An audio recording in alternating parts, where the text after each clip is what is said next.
Hey, how's it going? My name's Hannah, but some of you might know me as Ben, very small amount of you probably, from my old YouTube channel that I would share with some of my friends probably about 2 years ago now. If that is where you know me from, you are very patient. I've been wanting to make videos of my own for a while now, but you know, life gets in the way, as it does. But now that I've finished uni, I have nothing but time, so this is a perfect opportunity to start making things, I think. So, I thought, what better way to get motivated than by taking part in Dollightful's tropical collaboration. I love her enthusiasm for what she does. It inspires me to do stuff myself, gets me in the sort of creative mood, so it's really cool. It would be a dream to work with her someday. Hi, Catherine. Not that I'm making excuses, but while this collaboration was going on, I was really busy. Like, ridiculously busy. For starters, when it was announced, I was in Greece, so I couldn't really do anything other than think up a rough design in my head. There wasn't any way of sketching or doing anything like that while I was there. When I got back, I was volunteering to help make a giant pink and rainbow sea snail for Brighton Pride, immediately followed by an annual camping trip me and my friends organised months in advance. Only trouble was, the submission deadline was on the same day I came home, which meant I either had to rush to get it done days before the deadline, or I had to take the dog camping with me and get most of it done there. I went with the latter. That also meant that unfortunately I couldn't film the small bit of painting I did there. Anyway, enough about that, and on to the design.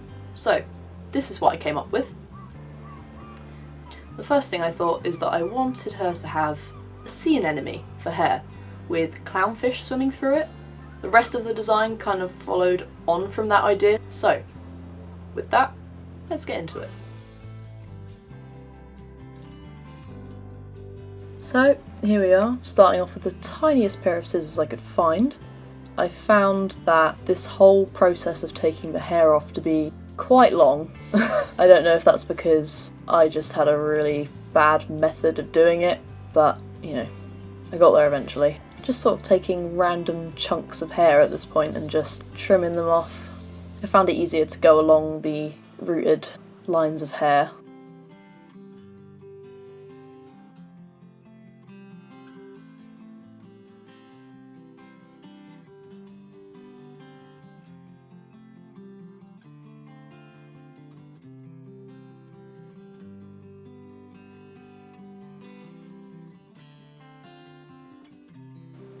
And now we're dunking it in hot water to make the vinyl head soft and squishy.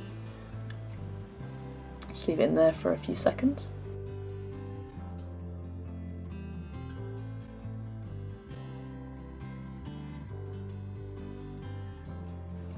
Now, it's really important that you grab your nearest beanie to yank off the head. I forgot to get a towel, so I ended up with a beanie instead. It's the closest thing I had to hand that would allow me to not burn my hands.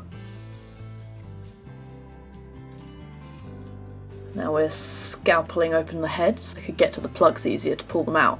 I know a lot of people go through the neck hole to do this, but I found this to be far easier. Cutting it a zigzag also meant that gluing it back together later on should be a little bit easier too.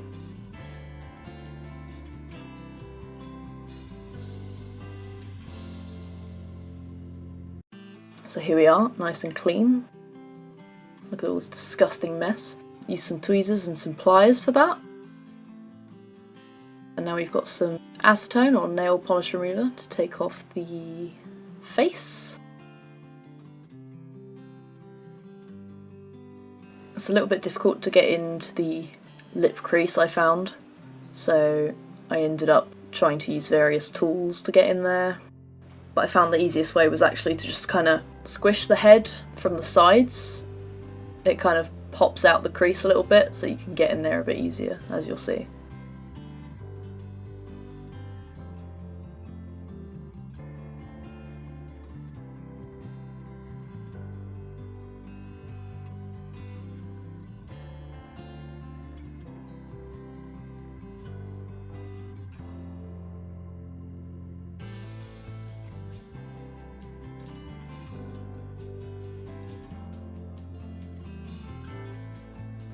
Also, I apologise for not keeping in the centre of the frame. It's quite difficult to be doing something and checking your camera. You can't really do that, otherwise it would take a really long time to get anything done if you're constantly checking your viewfinder.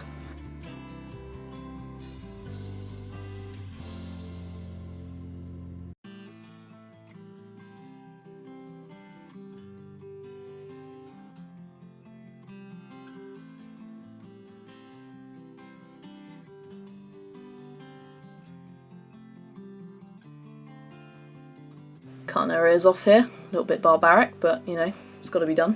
I'm sure I can save those for another project later down the line.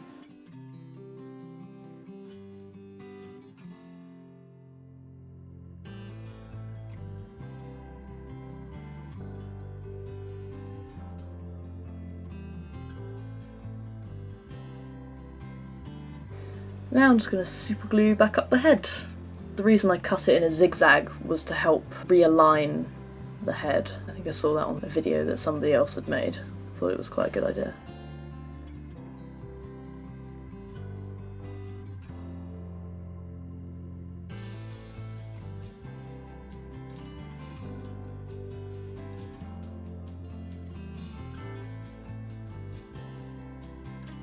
Now using Milliput, we're gonna cut these bad boys open.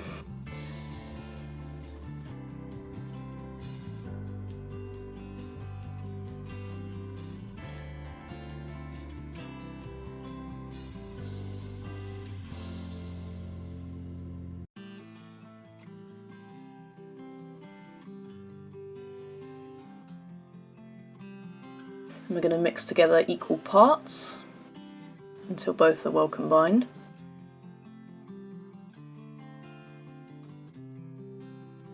It's a little bit hard to get them mixing at the start, but then once you've got a rhythm it's easier.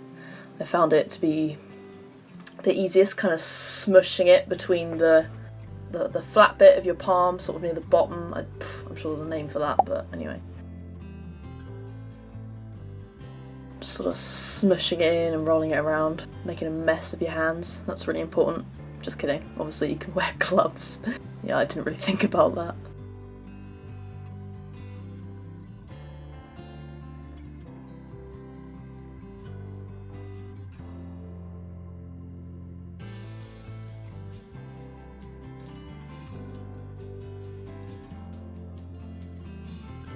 Also, I'm sorry about the horrendous screen tearing. I'm not really sure how to fix that without slowing down the time lapse.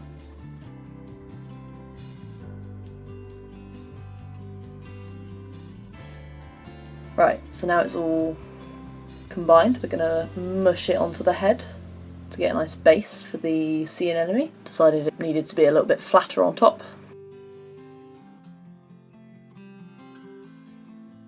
I didn't really know what I was doing here. I was kind of just going with it, just trying to make it work, but what ended up happening was the Milliput started hardening while I was still trying to move it around, so the back of the head has got a little bit less than I would have liked, or at the very least I had to come back later to add more Milliput and try to smooth it all out, because otherwise the hair plugs would be showing.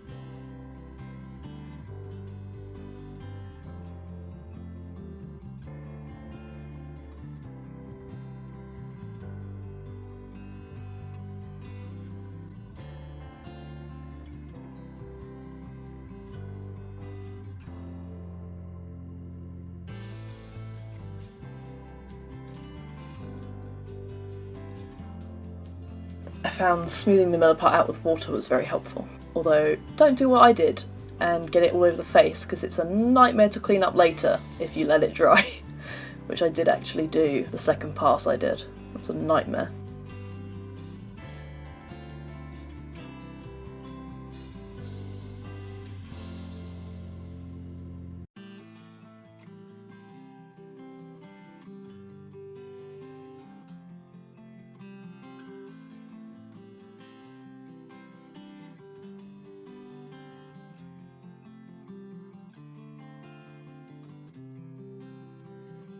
Don't forget to ruin your favourite tools.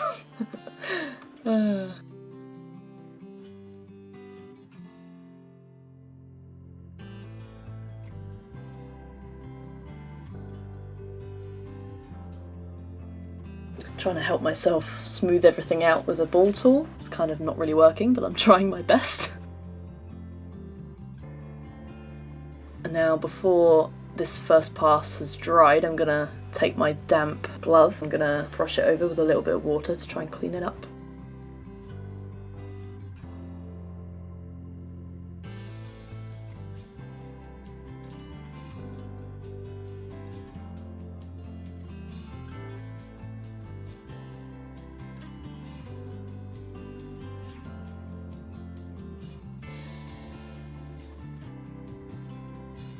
So here I had made a bunch of hot glue snakes because I wasn't sure how to do the sea anemone tendrils just yet.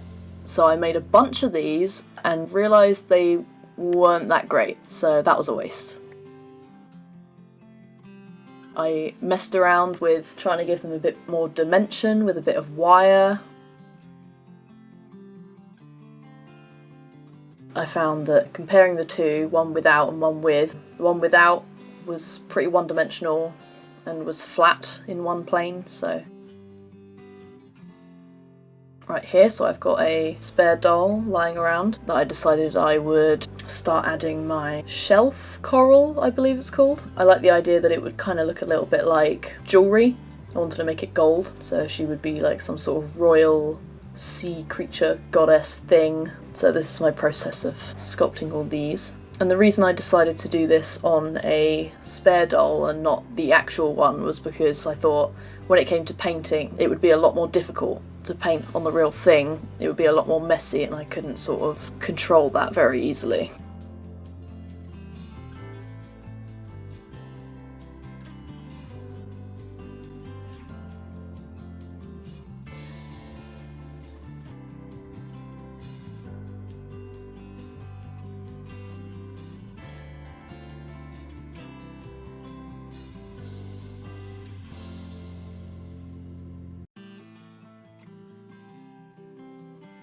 So that's all the shelf coral done.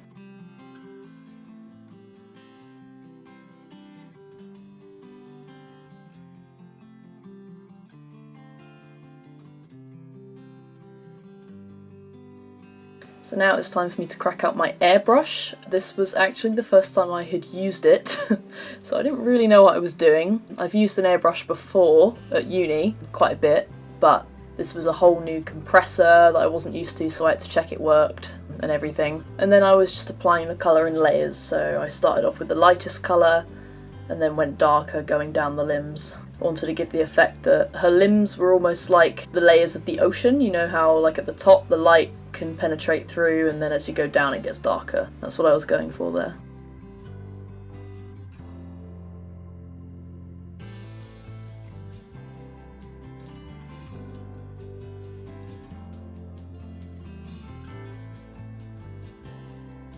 Cutting to later on, I had painted the shelf coral and everything, detached them from the Laguna and put them on the actual doll.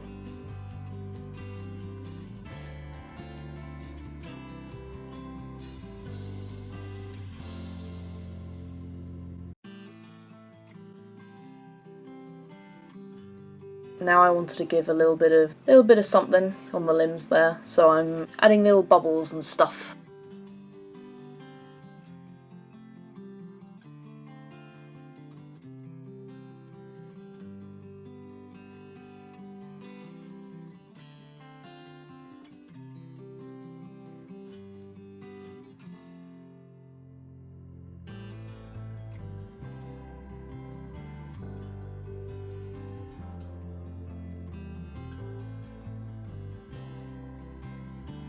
Here is my pepper shaker that I have just made. So I had sanded this head and I drilled a bunch of holes in it so I could put in this wire that I cut to length. I thought this would be the best way of doing it, so.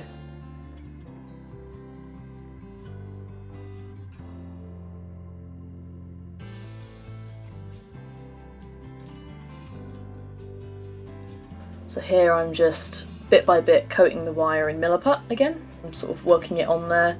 If I put all the Milliput on in one go, it kind of wouldn't sit properly and it would be really hard to smooth out, so I found doing it in little bits was easiest. And this took a really long time, so that's why I've only filmed myself in time-lapse doing one of these tendrils, because it took me all day to do all of them.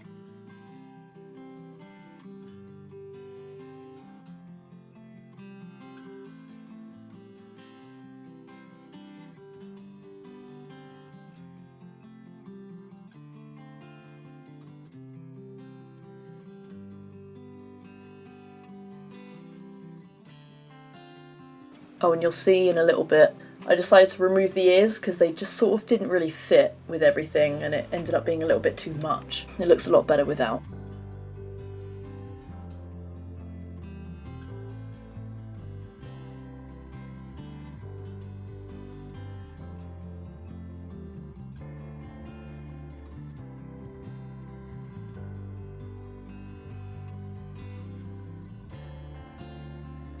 So here we are, got everything done. I also took another whole day to sand all of those tendrils, so what I would do is detach them from the head once they had dried and then sand them, and then once I'd done that I would put a little bit of super glue on the exposed wire and glue them back in. Decided I'd make some little eyebrows with what little milliput I had left.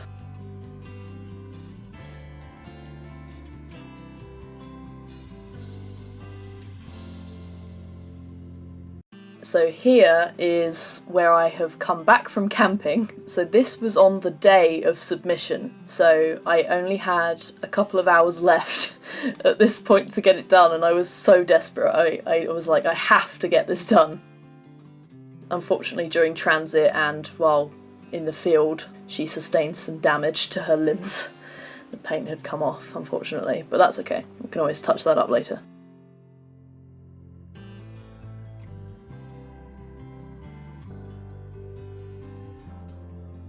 I had used my airbrush to spray her head purple and then hand painted the tips of it white as a base and then pink on the ends. Now we're just going to line the eyes with a dark blue. This, of course, is going to be something that I'll hopefully get better with over time, because for me at least the finished result isn't quite as crisp and smooth as I would like it to have been, but that's okay, I'm still learning, so.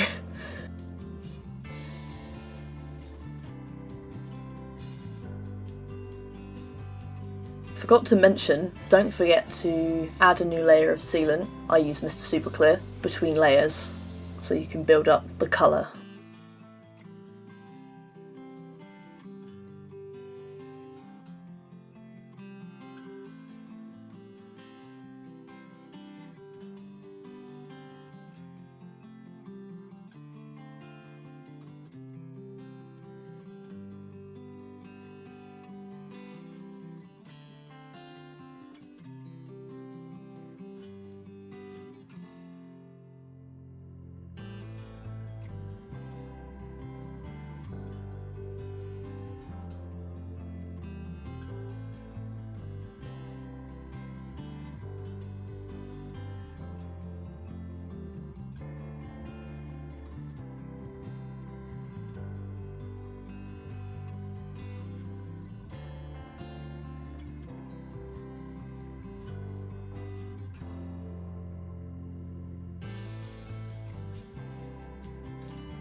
And at this point I got really lazy and decided I would just paint the eyes in and do it that way.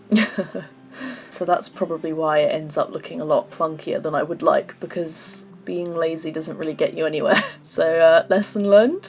Question mark? I used the tiniest brush I had, but even that was a little bit too big, but I tried my best to make it even.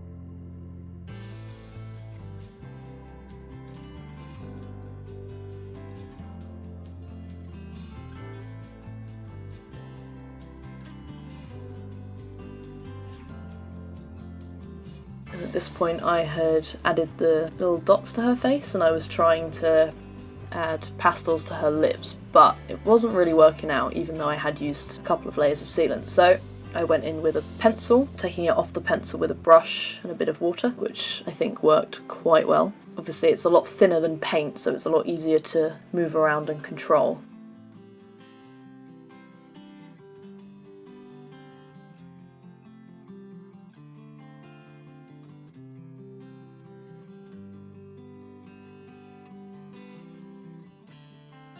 Then I decided that I'd add a little bit of definition to the eyebrows because they were a little bit flat, gave them some pink streaks.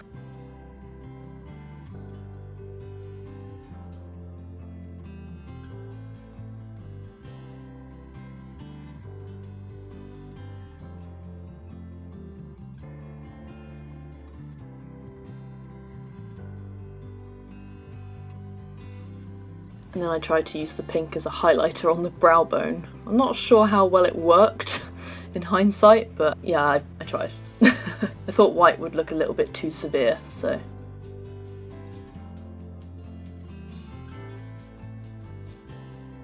And you can always sort of rub it out a little bit with a gloved hand. That helps quite a lot.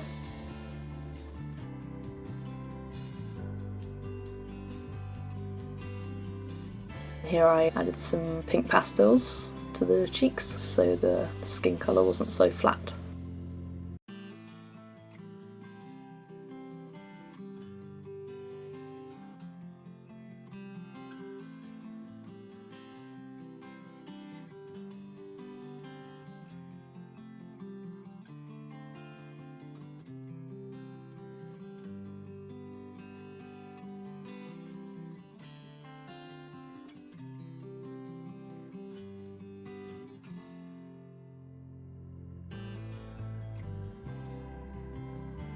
Adding a little bit of shading around her hairline.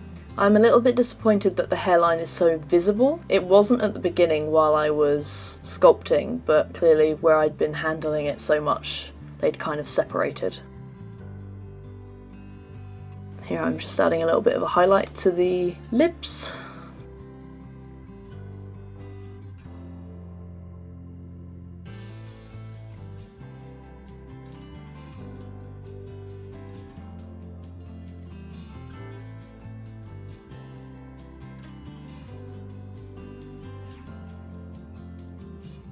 And then giving a highlight to the eyes.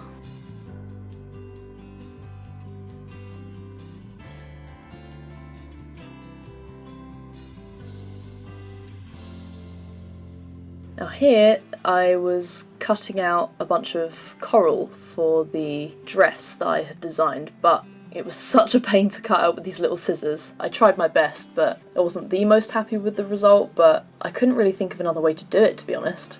So naturally it's quite flimsy.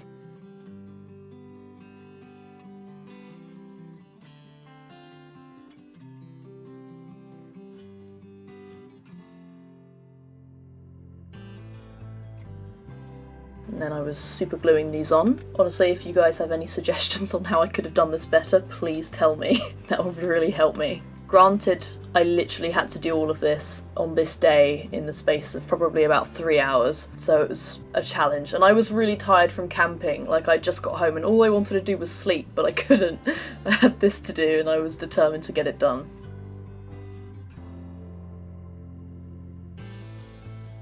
And this modesty coral, I like to call it, is the only one with a bit of wire in the back, so you can actually bend it a little bit.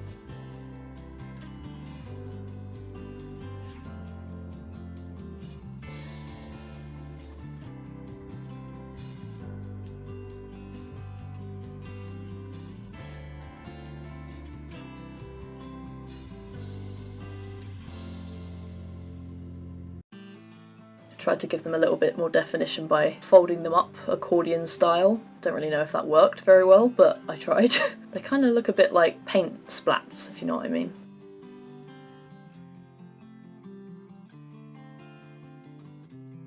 Excuse the back, it's an absolute mess. I didn't really have time to paint both sides of the coral and make the back look pretty, so I'll do that at a later date. For the purpose of the collaboration, I just wanted to get the front done. So there I was just gluing on these bits of seaweed, which are comprised of white wool that was unwound, painted green and glued in with a wire to keep it sturdy. Here I'm just adding on the fish in strategic places.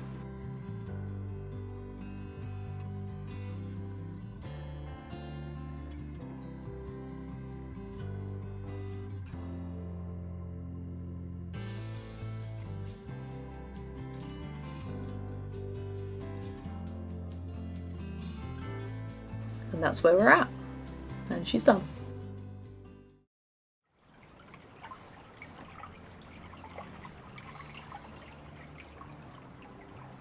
So I think she turned out pretty well. Unfortunately I didn't get to film the making of the stingray as I made that while camping.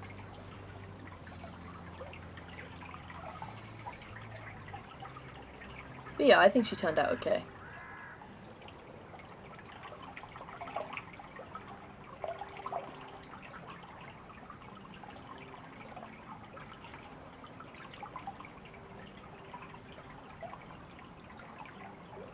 I wanted to have the stingray attached to her somehow, and maybe on the back of the leg, but again, I didn't really have time to do that, so he's just like a friend that hangs out, like around her waist or whatever.